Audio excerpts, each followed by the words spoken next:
I've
seen my share of struggle when I thought that I knew best, when I've sailed through a storm instead of stopping to rest.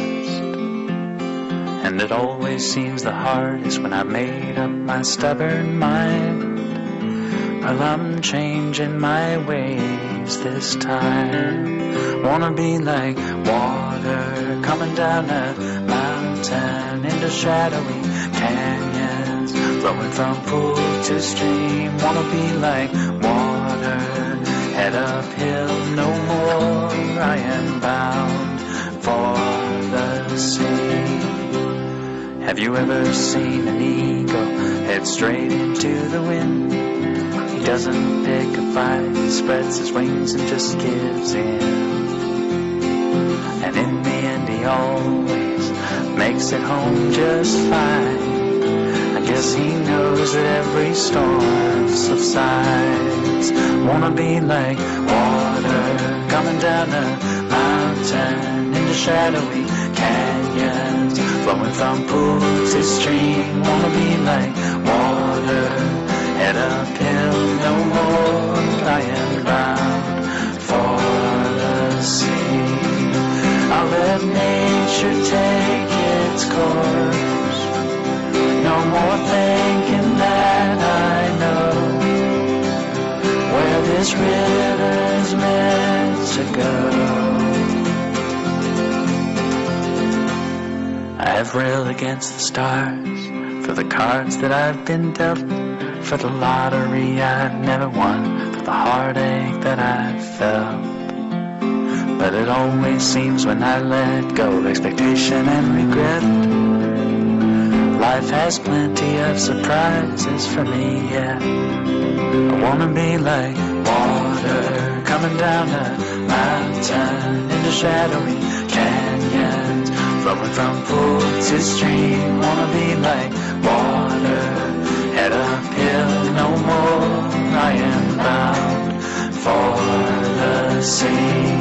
Wanna be like water coming down a mountain into shadowy canyons, flowing from pool to stream. Wanna be like water, head uphill no more. I am bound for the sea.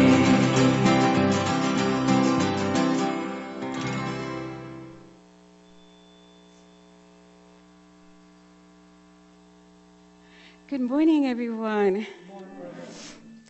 So how is everyone doing today?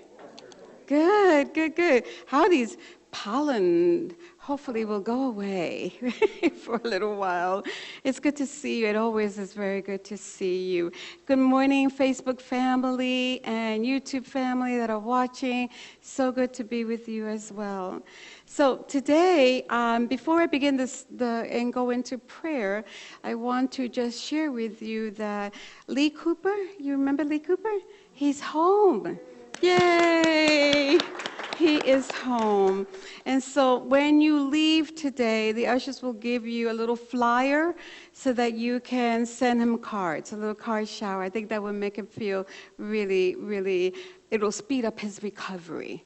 And then on March the 27th, we have Adam's wife transitioned a few weeks ago, and we're going to have her memorial service here on the 27th at 2 p.m., and all of you are invited to come and support Adam during that time. So, we look forward to just coming together as family and supporting one another, especially when there is a transition. So, for those of you that are watching and don't know who I am, I'm Reverend Luz, a senior minister here, Unity of Citrus. This is a wonderful, amazing, fabulous community. So turn around and everybody wave to those people back there. Good morning, good morning.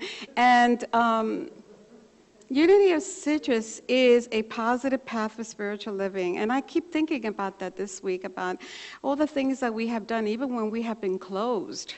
We have done amazing things together, and looking forward to what awaits us in the coming year. Because I think there's a little light at the end of the tunnel, huh? A little bit. So I'm going to let's get started today by going right into the service. Let's get into our little sacred space by inviting you to gently close your eyes, if that's okay with you. And take a deep breath with me.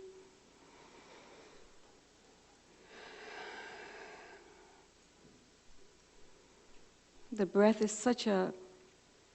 has marvelous properties. It brings us right home. When we focus on the breath, it takes us right into our heart space. So we leave behind anything that would probably interfere with us being right here, right now, in this present moment.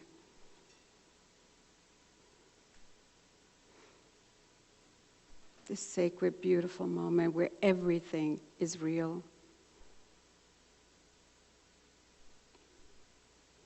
We are grateful for the opportunity to come together, to be in this state of oneness, to have this joy inside of us in knowing that we have come together by divine appointment, and that there is something really special for each and every one of us. Grateful for all the many hands that work behind the scenes to make the Sunday experience such a special one. Grateful for every single congregant, for this is their church, our church, and together we do amazing things. Grateful for the healing that's occurring in our community, emotionally and physically.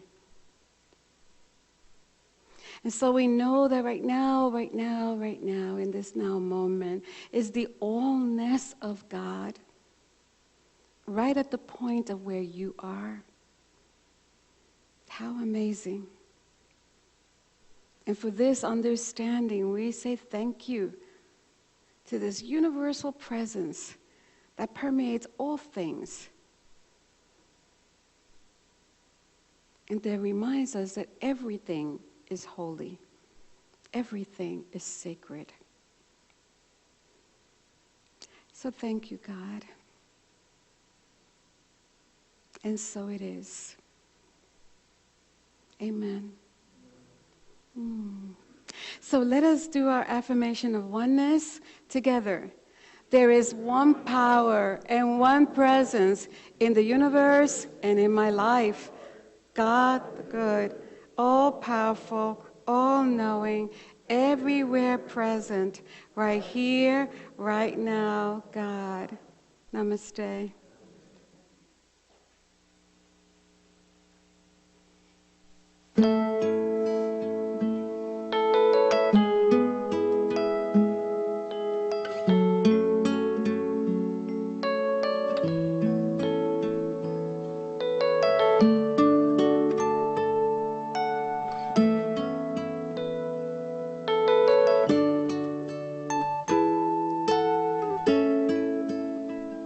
I am so blessed. I am so blessed. I am so grateful for all that I have. I am so blessed. I am so blessed. I am so grateful. I am so blessed. I am so blessed. I am so blessed. I am so grateful for all that I have. I am so blessed. I am so blessed. I am so grateful. I am so blessed. I am so blessed. I am so blessed. I am so grateful for all that I have. I am so blessed. I am so blessed. I am so grateful. I am so blessed. I am so blessed. I am so blessed. I am so grateful for all that I have. I am so blessed. I am so blessed. I am so grateful. I am so blessed. I am so blessed. I am so blessed. I am so grateful for all that I have. I am so blessed. I am so blessed. I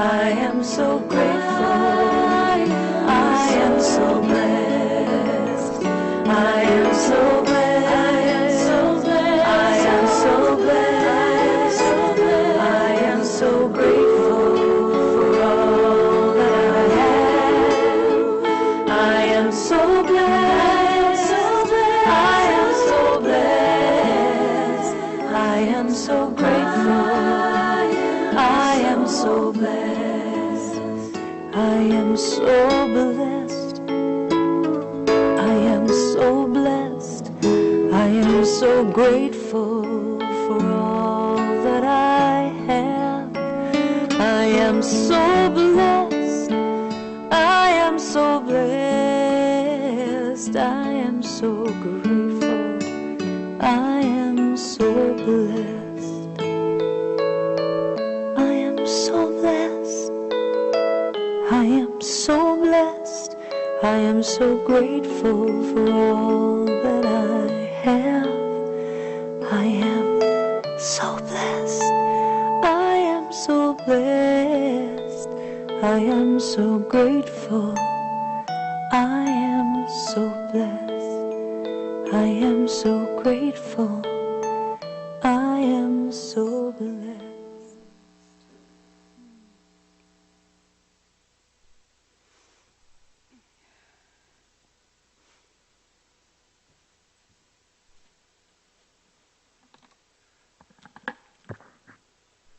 I love that song. Me too. I am so blessed to know each of you in my life, in my heart. Thank you. The power of the month is strength. Green represents spring, fresh new opportunities of growth. This is a time for meditation, a time to calm your body and mind, just a time to relax and breathe. I will use a chime to bring in the breath to focus on this state of meditation. At the end of the meditation, I will chime 3 times to bring us back to our surroundings. You are welcome to close your eyes if you like.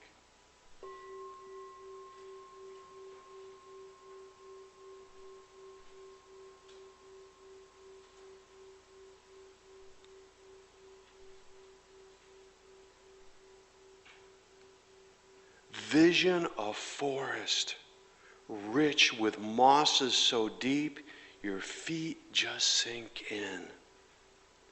As you look around, you see all sizes and varieties of trees and shrubs, flowering bushes, ferns.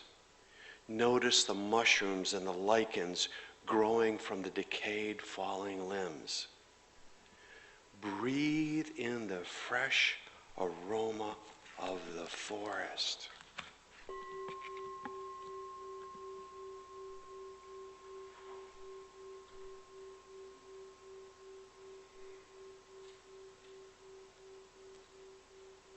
Focus your thoughts on the soles of your feet. Plant them firmly into the moss, that the soles of your feet are connected to the moss, to Mother Earth. Bring your mind, spirit, to the center of that connection. Your body now begins to tingle. You are feeling the divine source of energy flowing into the spiritual body. Now notice that the energy is being received from the earth below, flowing into your body. You look around and see the energy light from the trees and shrubs, the flowering bushes and the mushrooms and the lichens. All the energy is flowing into your spiritual divine mind. Breathe.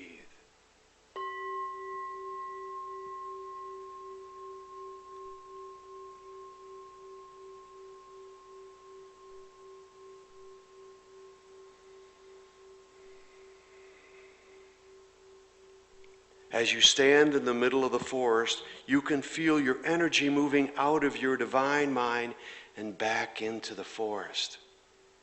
Your energy is connected to this forest. The loving power of this connectivity is filling your spirit mind, and it's pouring into your heart. Breathe.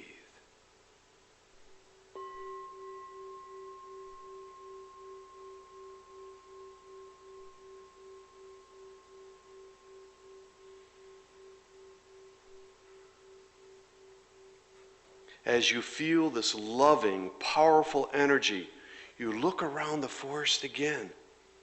But what you now see are human faces of all ages, races, creeds, colors, and gender. Your mind's eye has opened your heart, and you realize that just like the forest, the roots of the plants and trees are intricately connected, weaving the pattern of life through each of the plants. There is no separation between all the varieties of species. This is what makes the forest so very special.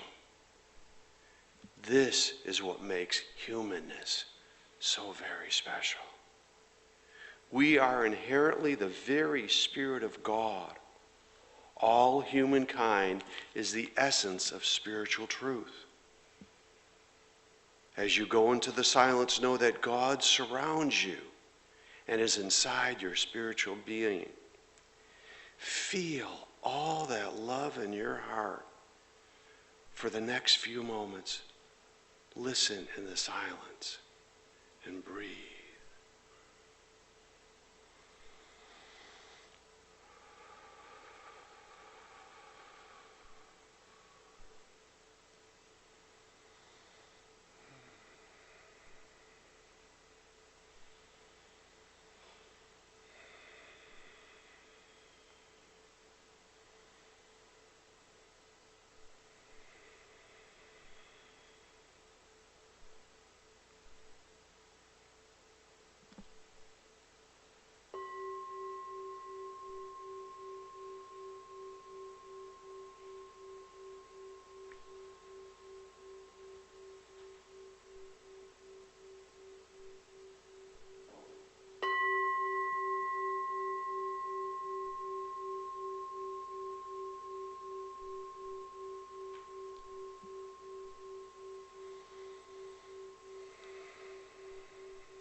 As we move into our present moment, rejoice in our creation. We are the creation. We are the light. We are the substance of all-powerful and all-knowing. Remember, the force is within you and within each of us. Connection is always important. We are the divine mind of light, truth, and love. Namaste.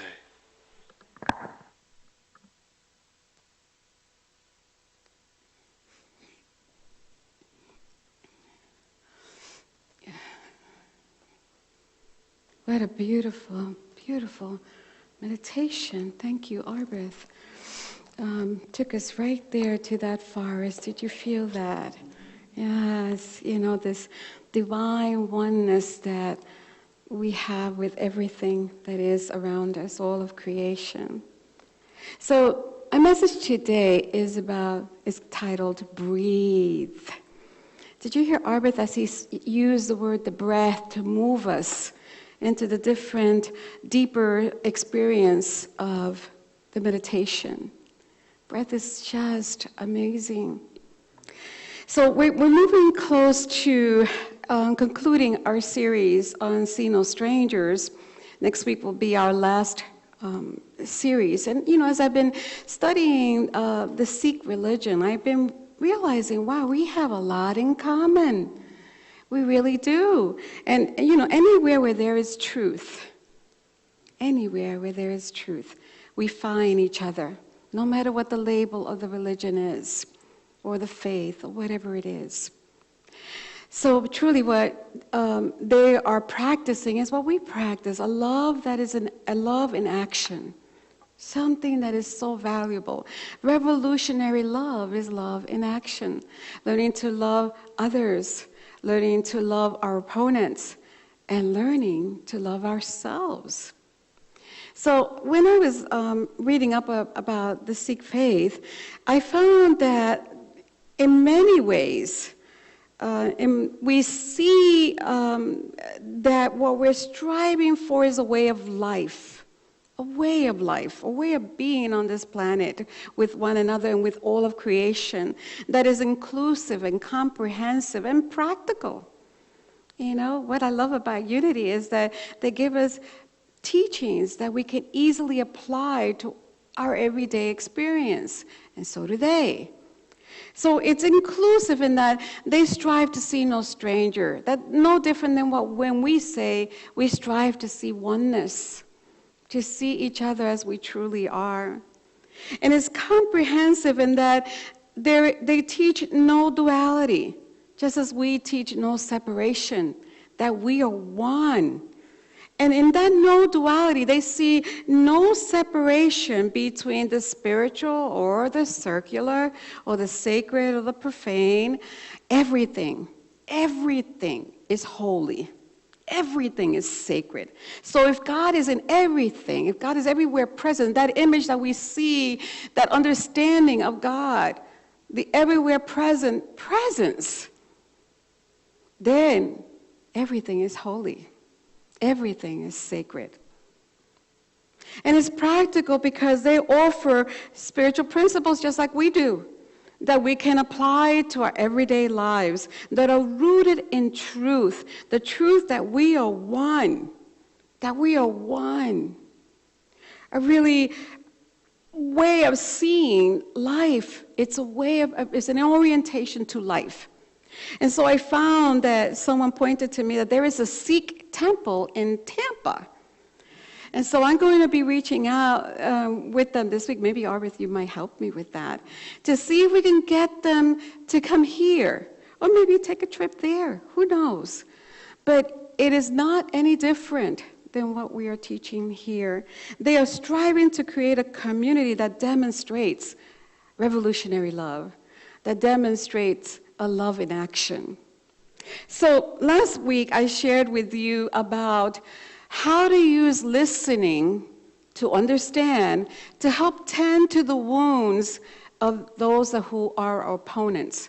And an opponent is someone who does not value our dignity and worth, and it shows in the way that they act and the choices that they make. And we want to understand them. In that way, we can use the information that we gather and perhaps maybe be able to begin to reimagine.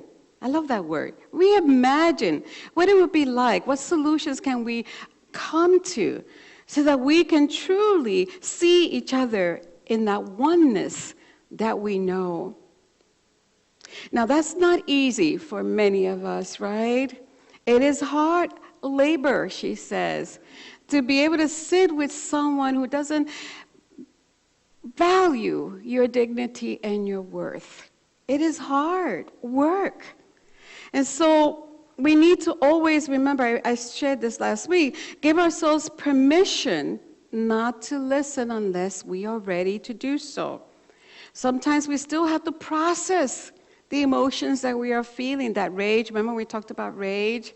You know, whatever it is, we have to process it before we have the ability to sit with someone and truly listen sacredly from the heart. Not to try to change anything, not to convince anyone that our way is better than the other way. It's always about listening from the heart. And so we need to trust our inner guidance. When are we ready to do that?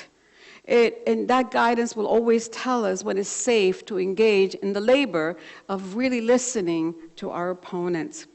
And until then, we just need to be assured that wanting to try to listen is good enough for now. It's a first step. It's okay. It's enough to begin to desire, because there are times when we don't even want to know. But the desire to want to know is the very first step to arriving to that place where we can help to heal the wound, to heal that part that is perhaps causing them to react the way that they do. Maybe just listening will do the job, who knows? And while we're not ready, may not be ready yet, then there are other people that are, and they'll do that. And that's okay, because we all have a role to play in this revolutionary love that we're talking about. So sometimes we have to tend to our own wounds first before we can go and tend to the wounds of someone else. And that is wisdom. That is wisdom. So Carr says that tending the wounds is not the sacrifice of an individual. We don't have to feel like each one of us has to go out there and do it by ourselves. It is the practice of a community. A practice of a community.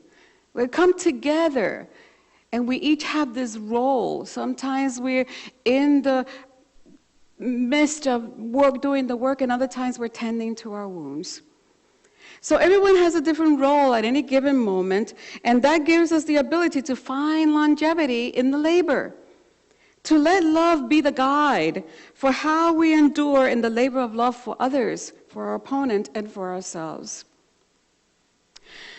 And so today, I want to kind of spend time with you discussing how do we love ourselves. We've talked about loving others, loving our opponents, and how to love ourselves.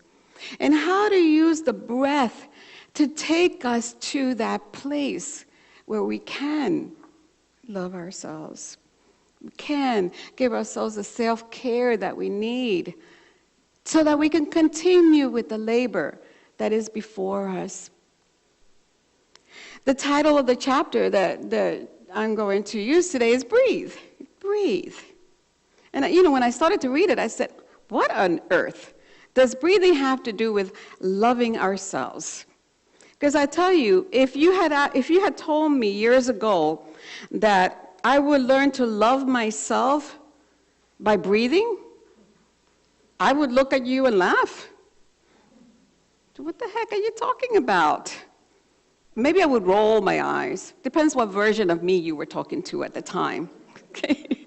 So, but I, because I understood breath only to be a biological function, that which brings us what we need, from our environment, the oxygen, whatever we need, and that which allows us to release what is toxic to our bodies. We no longer need it. So I only saw the breath as a biological function. But what I have learned, and I continue to learn,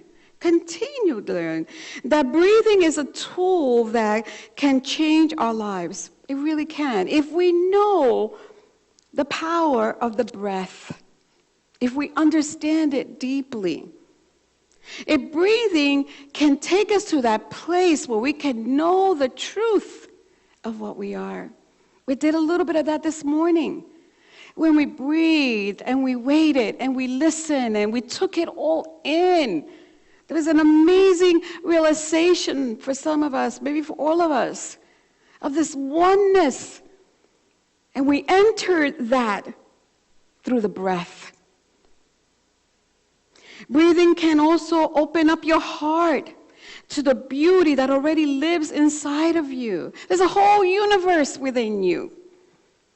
Going within, allowing the breath to be the pathway, is one way to love ourselves.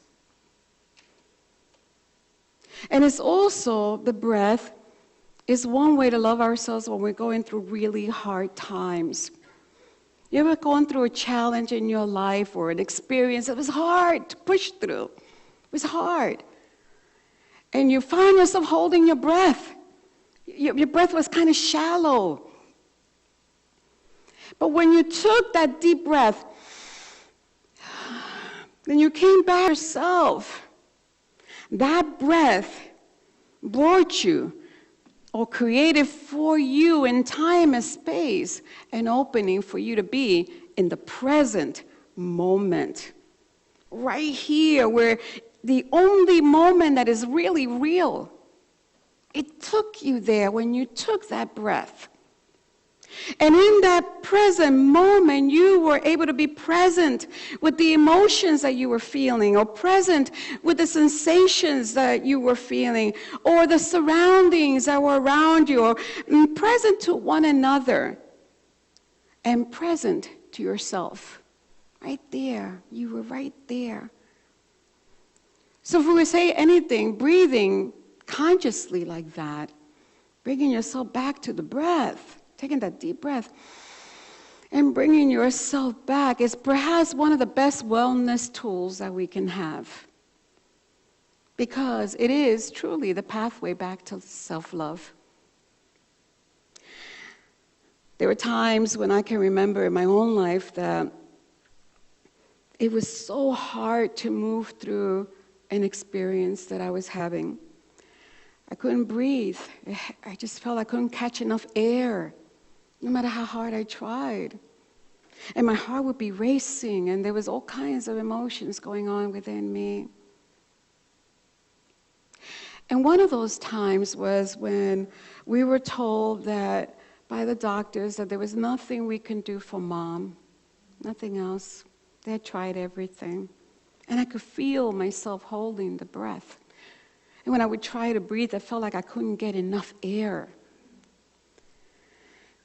And I closed my eyes. I remember when we walked into that room where we were going to be with Mom for the last few hours. I remember sitting there, holding my mom's hand, taking a deep breath, because I didn't want to miss anything. That moment is the last few moments I would have with her. And so I took that deep breath and went within, closed my eyes.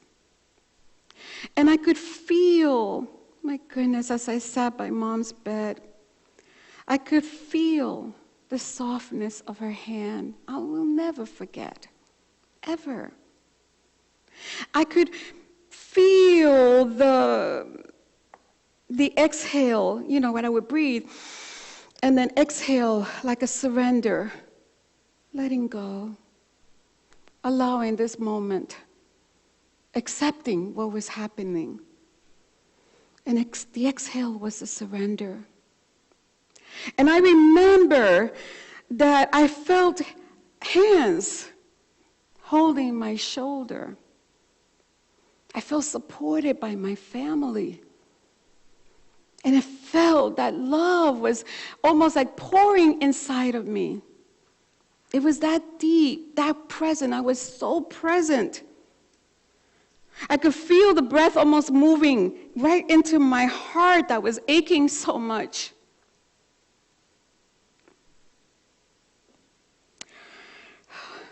I could feel the gentle sobs in the room. I heard them, every single one of them. And I felt the love that was holding us together. All of that, when I took a breath and allowed myself to come into that present moment. And because I did that, because I was allowing myself to breathe in and out, allowing myself to be fully present, I was able to witness one of the most sacred times in anyone's life. I witnessed my mom taking her last breath. And it felt sad, yes, but it felt different. There was such wonder and awe in that experience. As my mother, I held her hand and I felt her hands just release.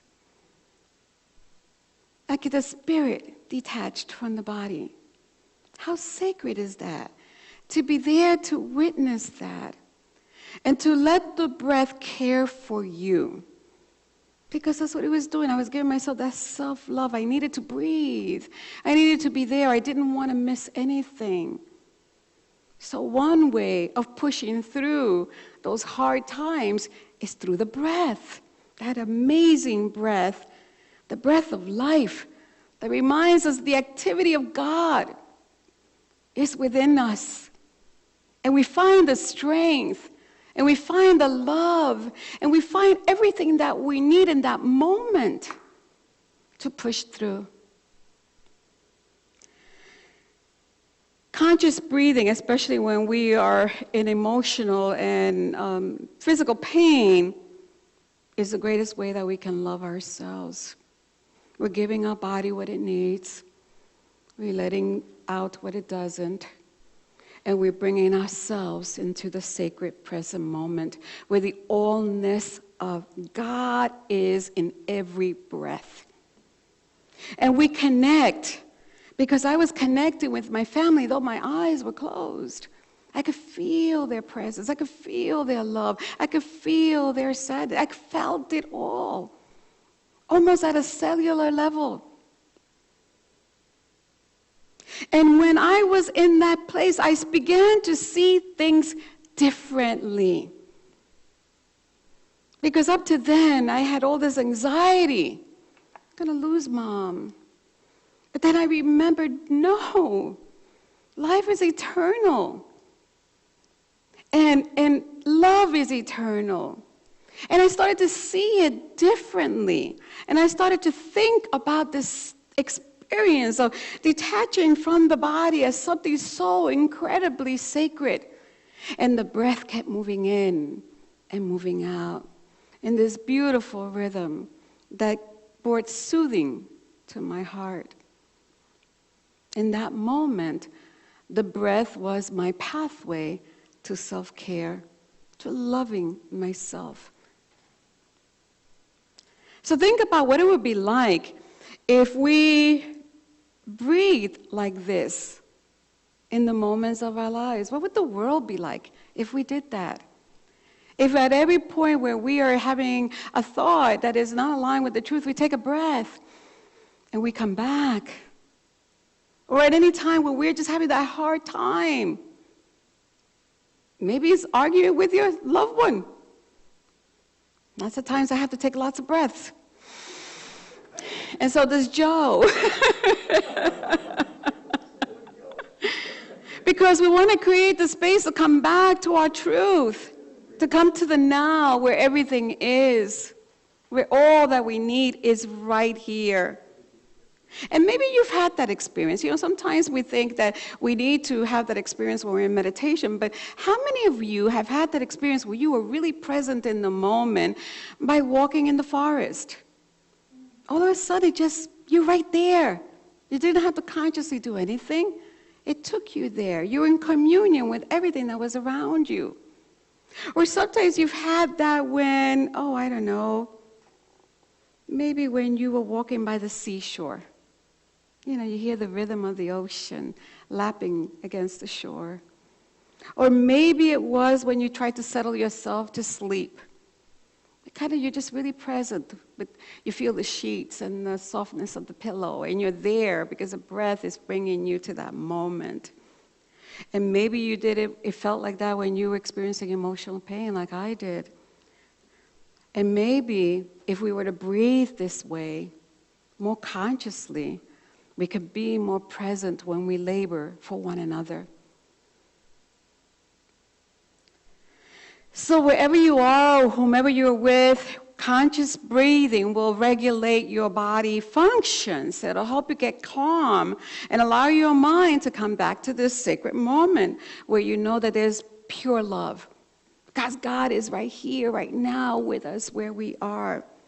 And you could begin to feel and think and see differently, as we say in unity, from a higher perspective, from a higher consciousness, that nothing and no one is against us, and that everything, the Alpha and the Omega, is sacred. Everything is holy. Carr says that what makes breathing like this an act of revolutionary love? And she says that many people in our world, people of color, women, queer, transgender people, disabled people, they live in a world that denies them the dignity to live viable lives or even to feel like they are worthy of breathing, worthy of being alive, worthy of love. I could tell you so many stories, so today's a story day. So I remember when I was in third grade, I believe it was third grade, I heard my first racial slur, my very first one. It was from a boy who came up to me and said, "You spick." And then he spit on the floor. And I can remember that moment so clearly in my mind. You know, there are moments in your life where you can really remember them. So I remember that when I felt the sting of his words underneath my skin. Like I felt it. And all of a sudden, there was like a rise of shame. I felt shame, really, believe it or not. I felt ashamed, and I tried not to cry. I really tried to be brave, but I couldn't hold back the tears. I felt ashamed that I just couldn't really truly, at that moment, I really didn't understand the immensity of the cruelty of that word. But all I could feel was shame, because I saw in his eyes that he saw me as a worthless person. So the worthlessness is what I saw, and that worthlessness made me feel ashamed. I felt like I was not enough. I was not white enough, maybe, or not American enough, or good enough, or whatever that enough is. You ever heard that enoughness talk in your head? You know, that constant enoughness talk. And then as I grew over the years, there were more layers of enoughness talk in my mind. So if you have ever experienced that not enoughness talk, then you know what I'm talking about. It makes you feel like you're not worthy, not good enough, not worthy to be loved. I didn't know then what I know now. I didn't know that I could have come back to my breath, consciously breathe and reconnect with a deeper truth that says that I am more than enough. I am a child of God, divinely ordained by Spirit to have these inherent spiritual tools within me, spiritual powers. I like to think of the Superman thing. I am powerful. Yes, I am. And so, but at that moment, I did not know that. No one taught me that. And so for years, we carried the shame. And each time I saw that boy in school, because he didn't go away, I found that I would hold my breath. I was like, hoping he wouldn't come back to me, hoping he wouldn't see me, hoping that he would not see me. Because breathing is the first and primal act of loving, we love ourselves when we breathe. Consciously bringing us back to the truth that we know. So revolutionary love, the kind that Carr speaks of, is messy and is hard, and we don't want to do it sometimes, you know, not even for our own selves. Because how many times do we neglect spending time with ourselves, connected with that inner power within us for guidance, for comfort, for reassurance, for revelation. If we can't do that, we're not loving ourselves. So it's hard. How can we engage in revolutionary love to love others if we cannot learn to love ourselves first? And so what happens is that we engage in this work that we feel is a work. Just get, let's do this, let's do that. I am so super guilty of that, okay? That we forget about coming back to ourselves. Carr, in her own life, she reached a point where she was emotionally and physically totally exhausted. She had worked for so long and for so hard and at such speed, because everything felt to her to be in an urgency, that she became accustomed to living with the breathlessness that shows up. Not fully breathing, not at all. And I sure can relate to her, boy, I sure could. Every time I get down to write these talks, I say, oh boy, is this for me? Totally. And then I know always if it's for me, it's for you as well. Because it reminds me that it's important to engage in that self-care, that I am worthy of that. I am. The care that I pour out to others is the same degree of care that I am worthy to pour out to myself. And when I do, I show up in the greatest version of the Christ that I know I can.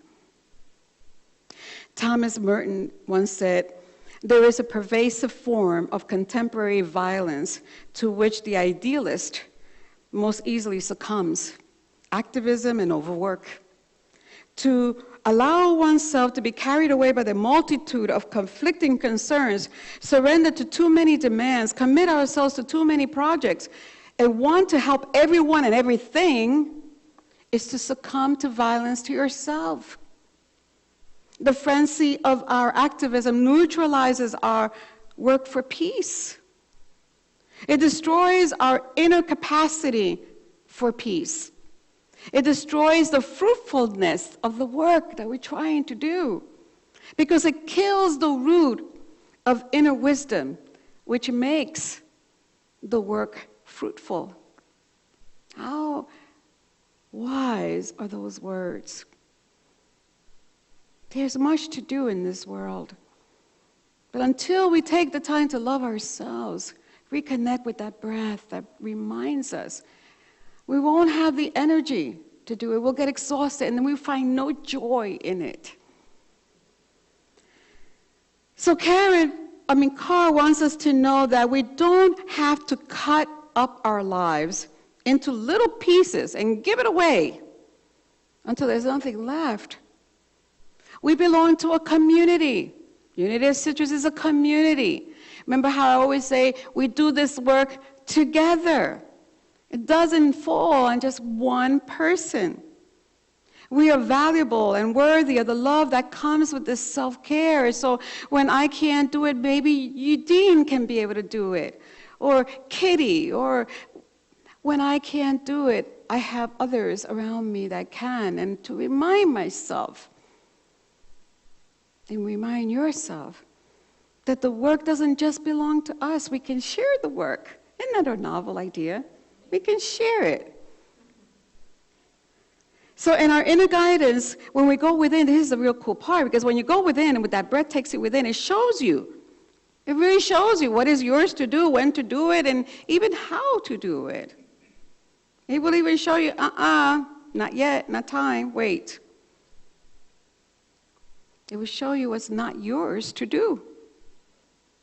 So that breath is so valuable to consciously not ignore it, consciously connect with it. Because, I don't know about you, but somewhere in my life, I'm not sure when, I'm the oldest in the family, so maybe that has something to do with it.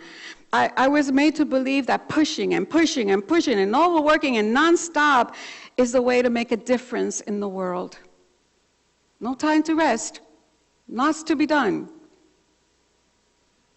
And I am relishing the truth that when I take care of myself, I can be better at what I'm called to do. And this is new for me, honestly, really, since I learned to measure my worth by how hard and how long I need to work. Always giving myself really good reasons why that's so important. No, I can't stop now. That's really necessary. We got to do this. And I'm learning that I cannot engage in the labor of loving others until I love myself. And what does that look like? Go back to the breath, Luz. Spend time there. Let Spirit let you know. It's all about community.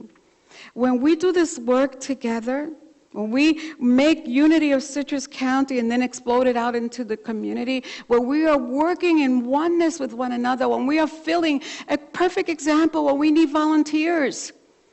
Sometimes we have ministries here that are the same people over and over and over, year after year. They're exhausted.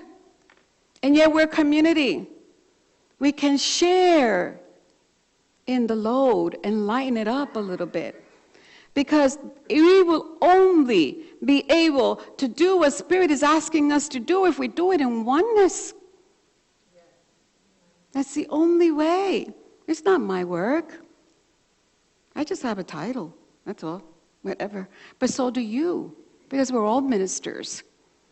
You're all here with a purpose and a function.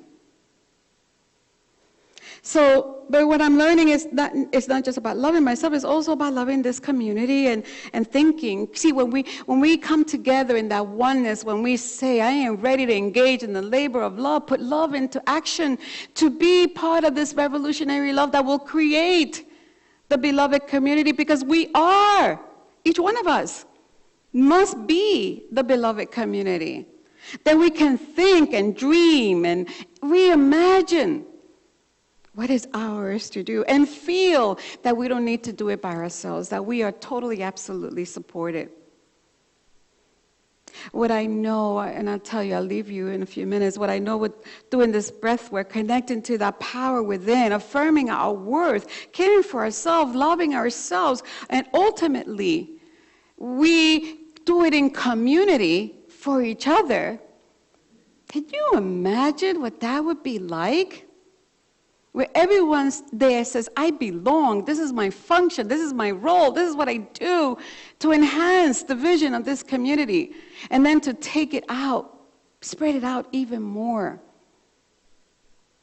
Knowing that there are times where we need to take a break and breathe, disconnect. We help each other when we do that in community. When others come up to us and maybe they remind us to breathe. Oh, I get that a lot. I get that a lot. Stay focused, care for yourself, lose, find balance. We will help you. I get a lot of that. I will help you. How can I help you? Oh my God, that warms my heart. It really does. When someone says, I want to serve, what can I do? That warms my heart. Because this community of Unity of Citrus belongs to each and every one of us. Each and every one of us laboring together and helping each other find that balance. And when we do this with each other, the time will come where we will push through we'll be pushing through the hard work with one another, getting to know each other, getting to know how to love each other, getting to know how to support each other, become strong. Because, I believe that 2021 is going to call us to something much higher, much greater. And so it's kind of preparing that space within us. How can I be present to my community, work together, and also take care of myself? Breathing for ourselves and breathing to create for one another that space that we will find in each other the strength and the courage to be the beloved community. And what does that look like? We've done some of that. The beloved community is conscious of what's going on out there. This past year, we even though we were closed, we gave out food to the hungry. We have clothed those that were in need. We gave toys to children. The year before, we did a book drive. We helped the community. That's how we build the beloved community. It starts here, and then we spread it out there. Oh, I'm passionate about that. But I also know that I need to breathe and have others help with that labor. How do we do it? Breathe, because breathing is life-giving, and it tells us what it is that is ours to do next. Listen to what it offers, and how will we do it? See, when we take care of ourselves, then, that self-care, we're feeling pretty good now.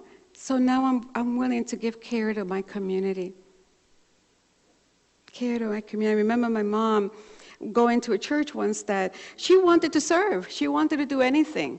And there were so many restrictions that they put on her. Her hair was too long, believe it or not. It's true. See? Okay? Her hair was too long, so she couldn't serve unless she put her hair up. And so she did. She put her hair up, but because she had so much hair, it was a big bun, and they didn't like that either. She can't serve. And then she made braids, and no, she can't do that either. So many restrictions. Now, some things are valuable. Some things we put in places to enhance the community, and others are silly. Like your hair is too long. Everyone is welcome to put their hand to the plow. And everyone is welcome to breathe, take time out, and then come back. This is one way that we do it, by supporting one another, by being the midwives for one another, reminding each other, it's okay, you've worked all week, go home, I'll take care of this. It's okay, I'll do this with you. We've been doing that labor of love even though we're closed. But there is something within my spirit that says, be ready. Be ready. Something is going to call us to reach out beyond these four walls and be the beloved, extend the beloved community that we have created here out into there, outside. But we must always remember to breathe. Find that inner guidance. Know that inner truth. Be aligned with it. Breathe into our lives the conscious practice of self-care. And then when we do, we can know how to love others. So breathe. Connect with your breath. And find what is yours to do in this community. And know that when you can't, you can always say, I need some self-care. And someone else can come and do that work for us. I love and bless you. I see us doing amazing things. I really do. But there is a balance. And thank you, Mary, for always reminding me about self-care. Thank you. Thank you. I just cannot tell you how many people just care for me. Helen, thank you for the little lunches that you bring to make sure that I eat on time. Thank you to Z, who is reminding me it's 3 o'clock and you haven't had any lunch. And when we do this for one another, there's such a love and sweetness. And we will know that we belong, that we were divinely ordained to this community to do a mighty work, and that we would do it with great love for one another. Namaste.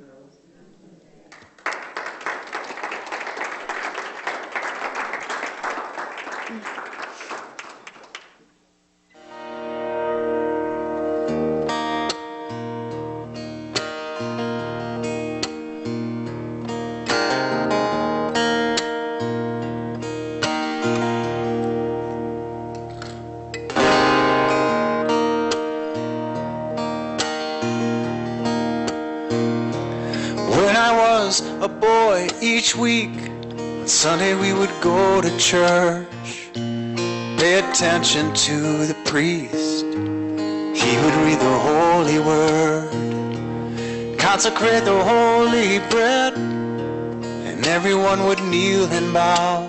Today the only difference is everything is holy now. Everything is holy now.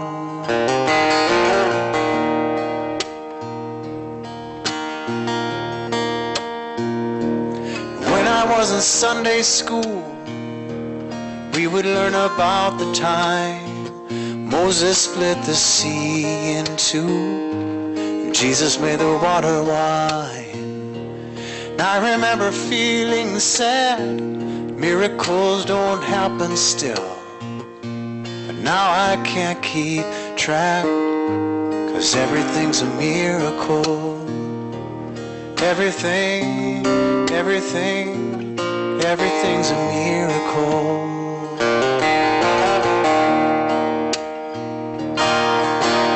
Wine from water is not so small, but an even better magic trick said anything is here at all.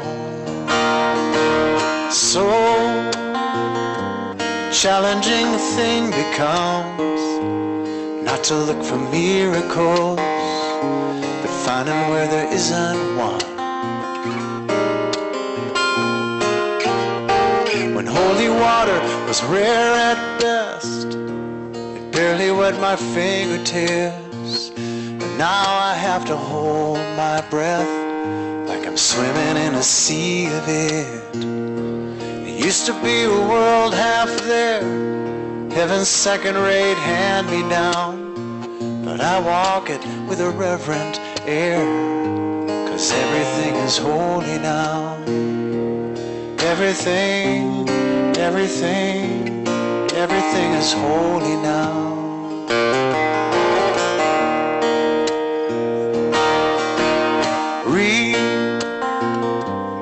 questioning child's faith.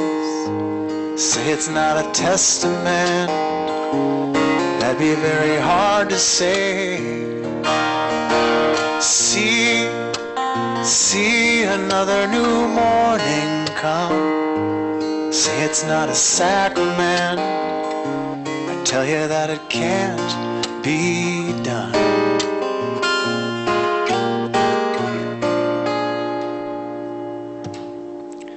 This morning outside I stood, saw a little red-winged bird shining like a burning bush, singing like a scripture verse. It made me want to bow my head. I remember when church let out, how things have changed since then. Everything is holy now. It used to be a world half there, heaven's second-rate hand-me-down. But I walk it with a reverent air, 'cause everything is holy now.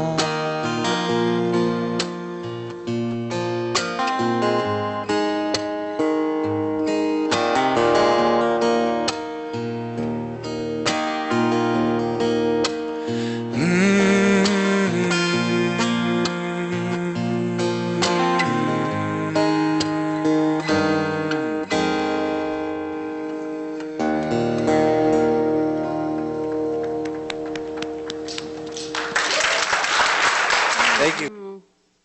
Amen.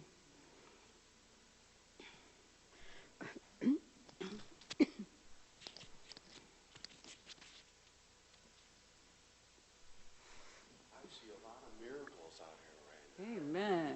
Amen. Yes. I see a lot of miracles out here right now. It's that time in our service now to give of our gifts, our tithes, and our offerings. We are so grateful to all of you who can be with us here and out there. Your tithes and gifts are so greatly needed to support our Unity community. Your gifts make it possible to support our ministry outreach. Please take your offerings in your hands and affirm your offering blessings with me, if you would. Divine love, through me, blesses and multiplies all that I have, all that I give, and all that I receive. I send forth this gift with my blessings and my love. We know that it is given in love and received in love, and that's what moves us through this ministry with the energy of divine love out into the world as good. And so it is. Thank you, God. Amen. If you'd read with me, please, the power of prayer of protection. The light of God surrounds us. The love of God enfolds us. The power of God protects us. The presence of God watches over us. Wherever we are, God is, and all is well. Gratitude for attending today. Luce has a few words for you. I love that. So remember today, breathe, and remember that everything is holy, everything is sacred, everything. And the breath will lead the way. It'll be our path going forward. So, just a quick reminder, this is really quick today. What's happening with the clocks next week? We are springing forward. And so a little earlier, yes, we will be here a little earlier. So keep looking for our website. We have lots of updates there. And I'll give you a little secret. In the next couple of weeks, you're going to hear a program that we are instituting right now. It's called the Love in Action Program. So keep an eye for that. It's coming little by little. I love and bless you. I will meet you outside. Don't forget to send Lee Cooper a wonderful... Oh, I forgot to say one thing. We had children today. Woo-hoo! Oh, so it was I tell you, I almost cried walking down here. So that's a ministry that will start returning now that people are feeling a little bit more comfortable, and a ministry that will need some help. So if you are tugged in your heart that you want to support Tim in that ministry, make sure you call the office and let him know. I love and bless you. I'll see you outside. Have a great week.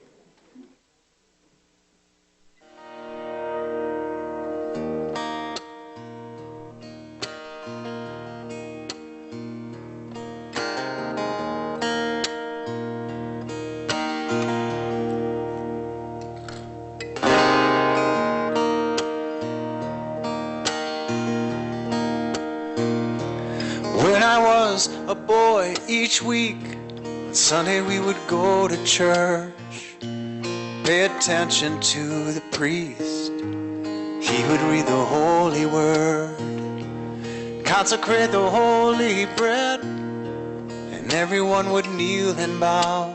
Today the only difference is everything is holy now. Everything is holy now.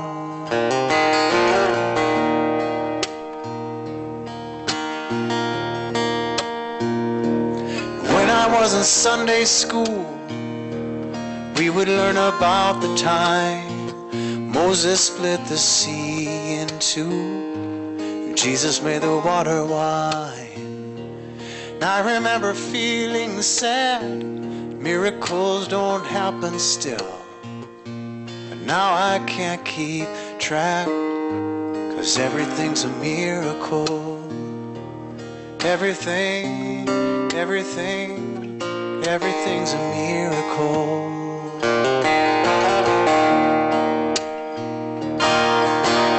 Wine from water is not so small, but an even better magic trick said anything is here at all. So challenging the thing becomes not to look for miracles, but finding where there isn't one. When holy water was rare at best, it barely wet my fingertips. But now I have to hold my breath like I'm swimming in a sea of it. It used to be a world half there, heaven's second-rate hand-me-down, but I walk it with a reverent air, 'cause everything